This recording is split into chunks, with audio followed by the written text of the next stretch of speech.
Thank you very much, Dominique. Thank you very much, Director General, and thank you very much, members of the panel and all excellencies present. And thank you also to the team that was behind the developing of this report, which we hope is going to bring more evidence, which is needed so that we can prevent these effects from happening. It's extremely important, as the Director General mentioned, that we understand how we can prevent these elements from happening so that we can minimize this cost to society, and especially for the people which are mostly affected by these disasters. The report is coordinated by the FAO Statistics Division in the ES stream and draws on technical expertise spanning across 10 technical divisions, units and offices in organization, and primarily the Office of Emergencies and Resilience. So thanks for all this great collaboration of bringing FAO together as one FAO together with our partners. Let me start by looking at the importance of this. At the turn of the 2020 decade, humankind is facing an array of both familiar and unfamiliar risks and hazards, interacting in a hyper-connected and rapidly changing world which have created a global urgency. Just to provide a few examples, within the first months of 2020, we all know we have huge swarms of desert locusts that began to ravage multiple countries across the greater Horn of Africa, the Arabian Peninsula, and the Southwest Asia, worsening conditions for more than 42 million people already facing acute food insecurity. In the same year, 2020, the Atlantic hurricane season produced 13 named systems for surpassing the 12th storm average. Meanwhile, the COVID-19 pandemic that we are all still suffering has been devastating lives, livelihoods, and economies in the world, across the world. This global crisis has underscored the systemic nature of risk and the urgency need for coordinated structural mechanisms for multi-sector and multi-hazard disaster risk reduction at all levels. It's important to understand that it's not only risk, it's also uncertainty. Risk is when we know the probability of the event to happen and we have an idea of the expected cost of what could happen as a result of that event. Uncertainty is when we don't know that. We don't know what will be the expected cost because we don't know the distribution probability. So what we're trying to do here is trying to measure the combination of the effects of both so that we can have an idea of what that will imply and why it's so important to put in place an increase in resilience, which has two elements. One is, of course, to be able to be preventive and to be able to predict what could happen so that we can be prepared. But second is to find and have all the elements, the technology and the instruments to be able to cope with that event happening and to be able to minimize the consequences of it. And agriculture is particularly vulnerable to natural hazards and disasters, as we all know. Available data shows that the increased disaster occurrence is a new normal. Within the new millennium, disasters took a drastic leap in frequency and have continued to occur at a consistently high rate over the past 20 years. In both the two most recent decades, disasters averaged more than 360 distant events per year in the 2010s, as you can see in the graph in the right-hand side, where the colors show the countries and how risk has been consistently included, and 440 per year in the 2000s, compared to just over 100 in the 1980s and moderate 90 per year in the 1970s.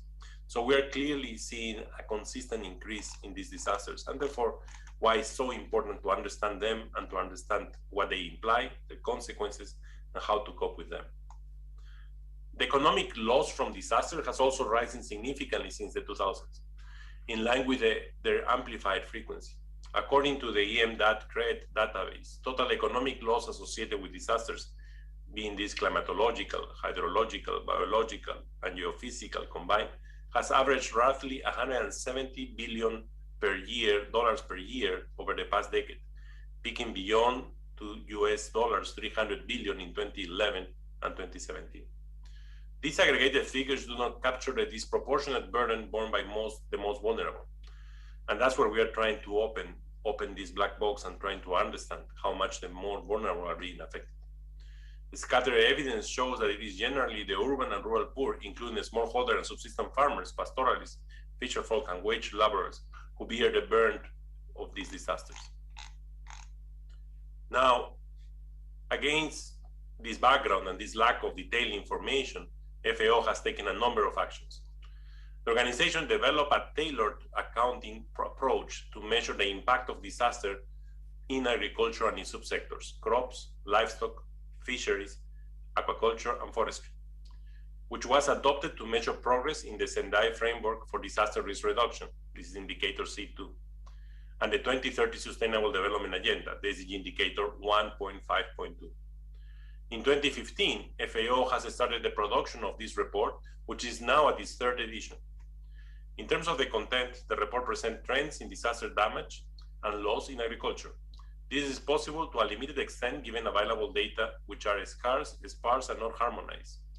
Data, as you realize, is the key starting point to design and implement policies that can enhance resilience. And this report is also trying to bring the importance of using new technologies to be able to minimize this gap in availability of data. FAO has created, under the Director General, a huge strategy to bring state-of-the-art digital technologies and to try to bring big data so that we can start to work with technology to be able to have the information and close this gap, to have better approximations so that we can respond as much as close as real time. The report also describes work underway and methodologies to analyze impacts and improve information and data on disasters impacts on a range of areas.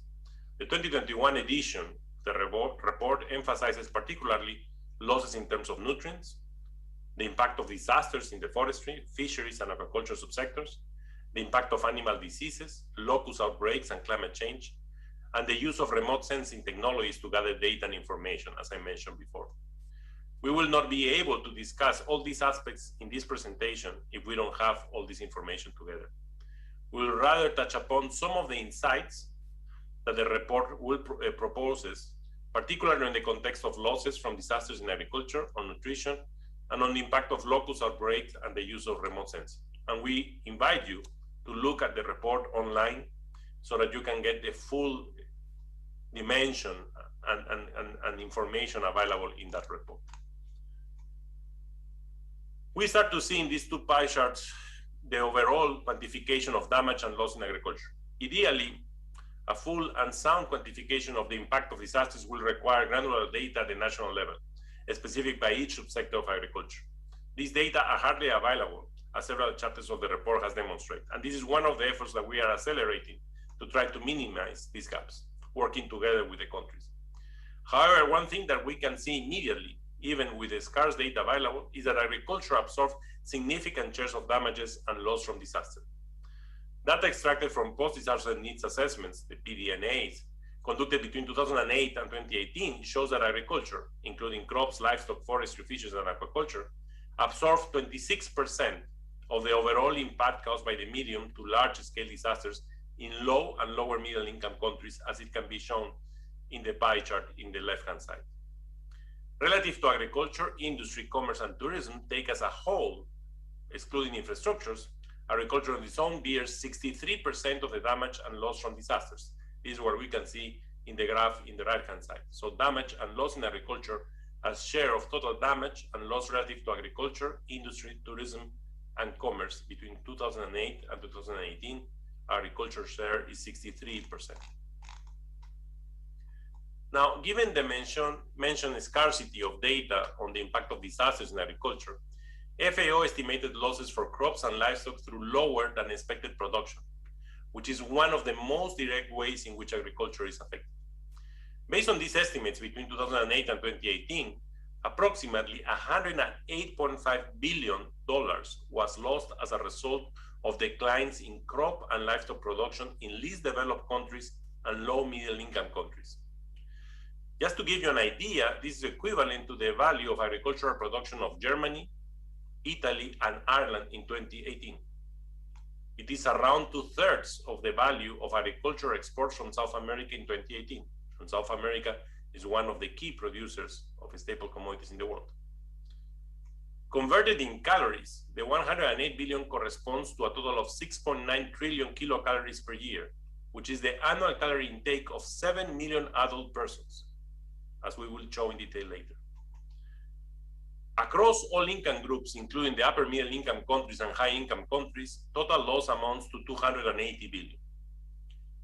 As shown in the graph, and when looking at the regional distribution, the results show that US dollars 30 billion are in Africa, in Sub-Saharan and Northern Africa, 29 billion US dollars in Latin America and the Caribbean, and 49 billion US dollars in Asia, with Southeast Asia and Southern Asia surpassing all other subregions. Southeast Asia has $20.7 billion, and Southern Asia, $25 billion. Now, if we look into all the countries and the distribution on all the countries in the world, in this context, the intensity of loss and damage can be appreciated by considering the percentage of the expected production which is estimated to be lost. In 2008 to 2018, loss from disasters account for 4% of the expected potential crop and livestock production at the global level. This is a significant amount capable of causing perceivable production disruptions with severe impacts on international markets and globally food supply. Moreover, some countries groups suffer more highly intense losses. This is the case of the small island development states. For the Caribbean and small island development states, for instance, losses account for up to 14% of the expected production in 2008 and 18. Now, based on the same frame of FAO estimates, drought, as it can be shown in this bar graph, in this orange bar, drought turns out to be the most destructive force for agriculture. Drought caused an estimate of 37 billion in crop and livestock production loss in 2008 and 2018 period in the least developed countries and low middle income countries, or 34% of total estimated loss in agriculture. It's important to understand this because there is so much innovation that can come here to be able to minimize these losses of drought that we have to bring up, to bring solutions and to understand what is the distribution of the problems today. Floods and storms are the next more relevant causes of loss in agriculture. In Africa, crop and livestock loss saw peaks in 2011, 12, 15, and 17, mostly driven by recurring drought episodes in the Sahel and Horn regions, and by both drought and floods in Southern Africa in 2015. In Latin America and the Caribbean, loss peaked in 2012 and 2014, following the severe La Niña-related drought. And again, these are events that we know when they will happen. We can have predictive power, and there is an enormous amount of work being done to increase that predictive power. But it's not only knowing them, it's also finding the ways in which we can cope with them, with the effects of them, and be prepared to minimize these enormous losses that we are observing. In Asia, loss in agriculture production saw a peak in 2015, which reflects massive disasters across the region, including the Nepal earthquake, monsoon flooding in Myanmar, Bangladesh, and in India, and with spread flooding in Chennai and India. It might also be mentioned that drought affects mostly agriculture, much more than other sectors. Out of the total impact of droughts, 82% affect agriculture, and only 18% affect other productive sectors based in PDNA. But just to bring again this concept of risk and uncertainty, clearly the case of earthquakes is something that is more difficult to predict, although there has been enormous progress to develop insurance to minimize those risks. So again, tools are there. We have to keep innovating those tools so that we can minimize those risks, and especially in the case of droughts. This slide, I think, brings the importance of the topic. As mentioned, one aspect of the potential impact of disaster is the loss caused in terms of the availability of calories and essential minerals. We are in a world where we have 690 million people undernourished, with a potential increase up to 132 more million people because of COVID-19. We're in a world that 3 billion people don't have access to healthy diets. So this is something that we need to minimize. When looking at this data, please consider that they constitute an indicative assessment. They do not provide evidence on nutrition and calorie deficit created by disasters. Rather, they reveal how disaster-related production losses may translate into significant and negative nutritional outcomes, and conversely, how disaster risk reduction may translate into positive nutritional contributions. So let me repeat, how disaster risk reduction may translate into positive nutritional contributions if we put the policies and the technology and the data that is needed to minimize those risks. The crop and livestock production loss in less developed countries and low middle income countries between 2008 and 2018 converts to a total of 6.9 trillion kilocalories per year, as I mentioned before. This equates to the annual calorie intake of 7 million adult persons. In Africa, production loss due to disasters in 2008 to 2018 amounts to 559 calories per capita per day. 559 calories per capita per day, or 20% of the recommended daily allowances of calories referred to 2,500 calories per day. In Latin America and the Caribbean, during the same period, crop and livestock production loss correspond to 975 calories per capita per day, or 40% of the recommended daily allowance of calories. This higher value due to the fact that the region's loss was concentrated in higher calorie commodities, such as milk and dairy, honey, oilseeds, and sugar crops. In Africa and Latin America, agricultural production loss converts to an annual average of 23 and 27 milligrams of iron per capita per day, respectively. This is more than 3 times the recommended annual iron intake for an adult male and just under 2 times that for an adult female. Similarly, for other nutrients, loss corresponds to very large proportions, higher than 100% vis-a-vis the recommended daily intakes.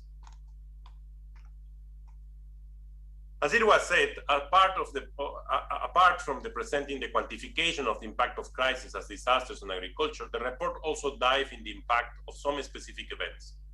This is the case of locust outbreak in 2020-2021 that has affected both sides, the Red Sea, the Islamic Republic of Iran, the India and Pakistan, the Greater Horn of Africa, all the way down to Uganda and the United Republic of Tanzania. And FAO has played a really active role here, led by Dominique Bourgeon's team and Mr. Laurent Thomas, to try to resolve and minimize this risk with the huge support of the Director General and all the members. The chapter in the report focuses on lessons learned from Madagascar infestations and helps frame the assessment of agricultural damage and loss while underscoring the importance of preparedness to mitigate these risks. Desert locusts affected some 42 million people across 10 countries: Djibouti, Eritrea, Ethiopia, Kenya, Somalia, South Sudan, Sudan, Uganda, the United Republic of Tanzania, and Yemen, which were already food insecure in 2020. Crops are a primary target, and damage depends largely on when locusts strike. For example, if farmers still have time to replant or not. And we try to help this by providing also very detailed real-time data on crop calendars. A locust swarm can consume as much food in a day as 35,000 people. Estimated impact in the Sahel's 2003 and 2005 infestation was of $500 million, and at least 312 millions needed to fight the 2020 upsurge so far. So it's really important to have all these instruments in place to try to minimize these risks. The report provides a special case study on the impact in Madagascar. Madagascar is one of the 10 most vulnerable countries to climate risk, prone to cyclones and erratic rainfall patterns.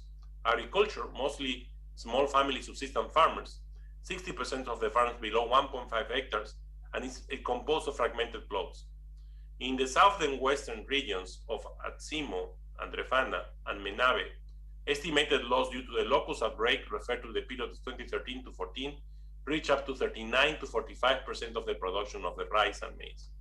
In practice, however, and despite many decades of intensive research, the general ability to predict spatial temporal dynamics of locust populations remains suboptimal, although a lot of progress has been done.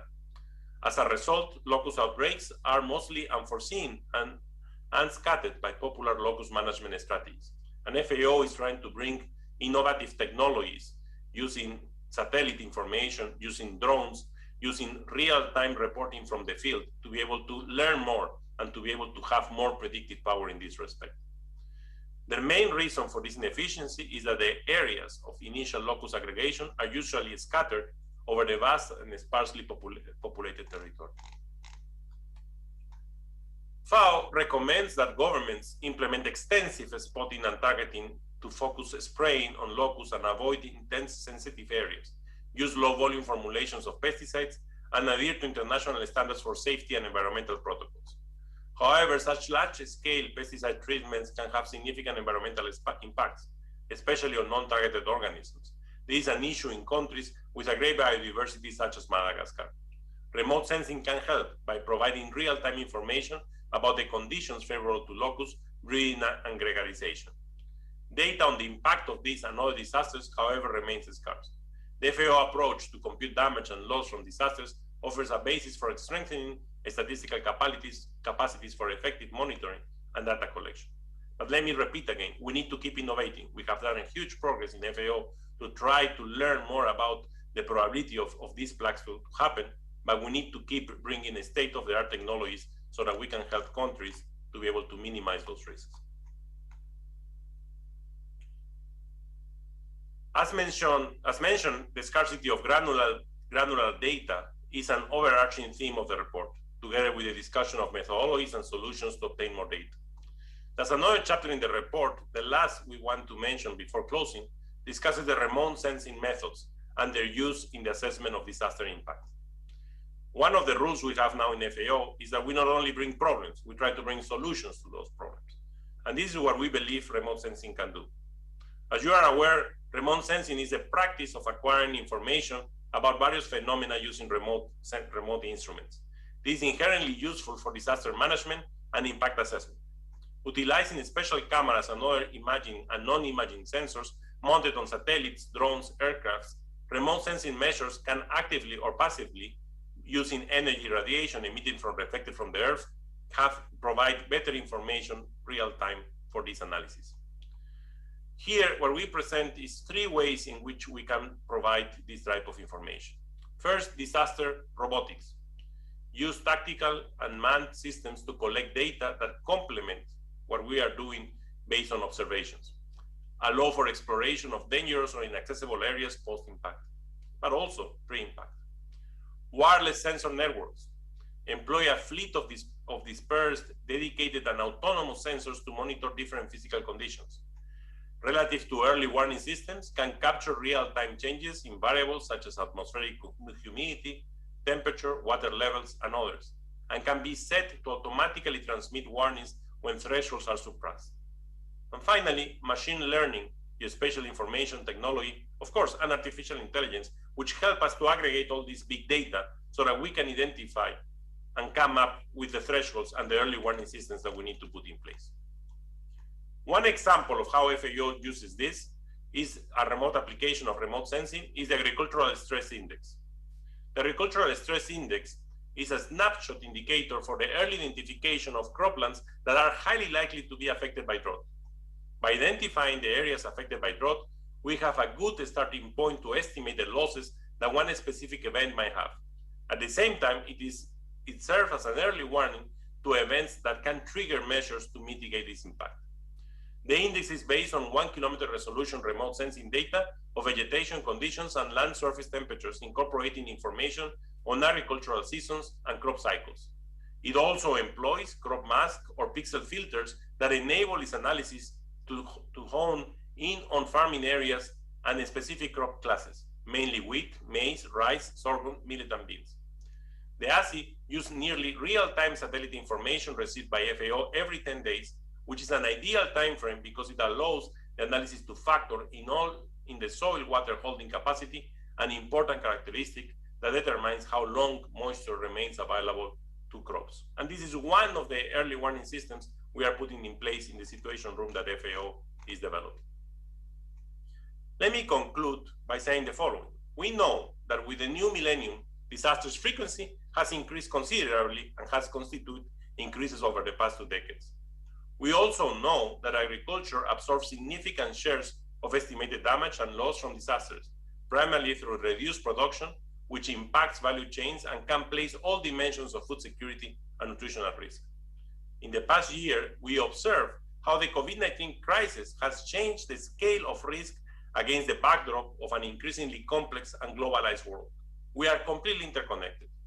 The pandemic could become a watershed moment to transform what we are doing in all sectors and countries, building policies that can enhance resilience.